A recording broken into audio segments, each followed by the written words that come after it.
মালয়েশিয়াতে যখন আমি গিয়েছিলাম তখন ওইটা ছিল আমার একটা ফ্রেন্ড হচ্ছে, ওর বাসা হচ্ছে লন্ডনে, ওর কান্ট্রি হচ্ছে লন্ডন থেকেও এসেছিল।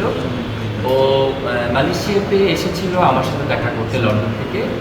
তো মালয়েশিয়াতে ওর সাথে আমার অনেক সময় স্পেন্ড করা হয়, ঘোরা হয় অ্যাজ এ ফ্রেন্ড হিসাবে। অনেক সময় স্পেন্ড করা হয়, ঘোরা হয় অ্যাজ এ ফ্রেন্ড হিসাবে, যেহেতু সে লন্ডন থেকে এসেছে আমার কাছে। তো জাস্ট ফ্রেন্ড।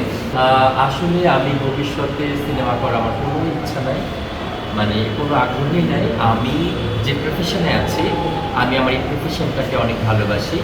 আমি ইন্টেরিয়রটাকে প্রচুর ভালোবাসি, ইন্টেরিয়র ডিজাইন। তারপরে দেখবেন আমার ইন্টেরিয়রগুলো গ্লোবালি হয়। আমি আমার ফ্যাশনটাকে ধরে রাখতে চাই, আমি আমার ফ্যাশনটাকে ভালোবাসি, আমি আমার গ্রুমিং ক্লাসটাকে ভালোবাসি।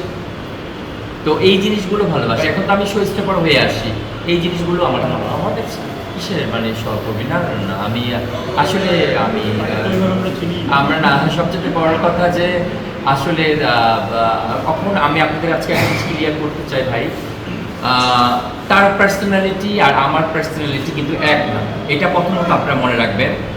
আর সেকেন্ড যেটা করবেন যে উনি ওনার মতো, আমি কাউকে ছোট করছি না, উনি ওনার জায়গায় সেরা, আমি আমার জায়গায় সেরা, কিন্তু ওনার সাথে আপনারা কখনো আমাকে মেলাবেন না। যেরকম অনেকে আমাকে বলে দ্বিতীয় সদস্য